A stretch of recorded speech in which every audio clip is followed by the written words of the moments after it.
మనం ఇప్పుడు మొలక తోట వేసి సుమారు ఇప్పటికి 8 నెలలు అయింది. 8 నెలల వయసు అండి ఇది. ప్రజెంట్ అయితే ఇప్పుడు క్రాప్ వస్తుందండి. దీనికి విపరీతమైన వేడి టెంపరేచర్ ఎక్కువ ఉండాలండి. 40-45 డిగ్రీలు విపరీతమైన ఎండ ఉండాలండి. దీనికి గోరింపు ఎండ ఉంటేనే మొలక తోట బాగా పూత కాడ కూడా దిగుతుందండి.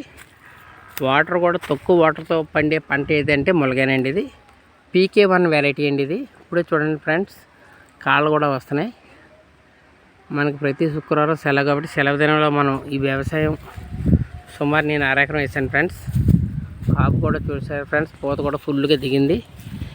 తక్కువ వాటర్తో ఎక్కువగా పండే పంట ఏంటిదంటే మొలగానండి. ఇది వర్షం పడితే మటుకి క్రాప్ దిగదండి. ఇది వర్షం లేకుండా విపరీతమైన ఎండ టెంపరేచర్ 40 డిగ్రీల టెంపరేచర్ ఉంటే మటుకి మంచిగా కాపు వస్తుందండి. ఇదంతా అయితే నాకు కోతులు పాడు చేసినాయండి. కోతులు పాడు చేసినా సరే మరి కొమ్మది తొడిగి మళ్ళీ మామూలుగా రికవర్ అయిందండి దేవుడి దయ వల్ల. PK1 వెరైటీ అండి. ఇది చూస్తారా ఫ్రెండ్స్, PK1 వెరైటీ ప్రజెంట్ అయితే ఫుల్గా కాపు పూతతో ఉందండి.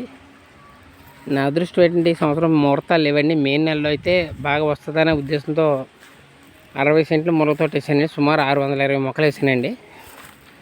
మే నెలలో అయితే మనకు ముహూర్తాలు అయితే ఏమీ లేవండి. మరి దేవుడి దయ అన్న రేటు వస్తుందని ఆశిస్తున్నాను. కాళ్ళు అయితే ఇప్పుడు దిగుతున్నాయండి. ఇవి మంచి కాపు పూతతో ఉందండి. పెళ్లి ముహూర్తాలు ఉంటాయనే ఉద్దేశంతో అయితే మొలక వేయడం జరిగిందండి. నాకు విపరీతమైన కోతులు పెడితే ఎక్కువండి. ఇక్కడ చూడండి ఫుల్గా ఉందండి కాపు కూడా.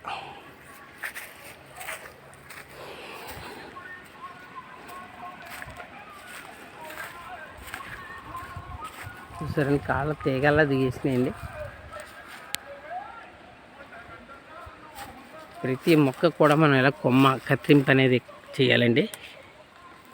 ఇలా చేస్తే చెట్టు కొమ్మలు బాగా పుడతాయటండి. నాకు తెలియక 6 అడుగుల ఎత్తులోనే కొమ్మ కటింగ్ చేశానండి. 3 అడుగుల నుంచి కటింగ్ చేసుకోవాలండి. ఇది ఫస్ట్లో మనం కొమ్మ కటింగ్ చేయక బాగా హైట్ వెళ్ళిపోయినాయండి. ఇవి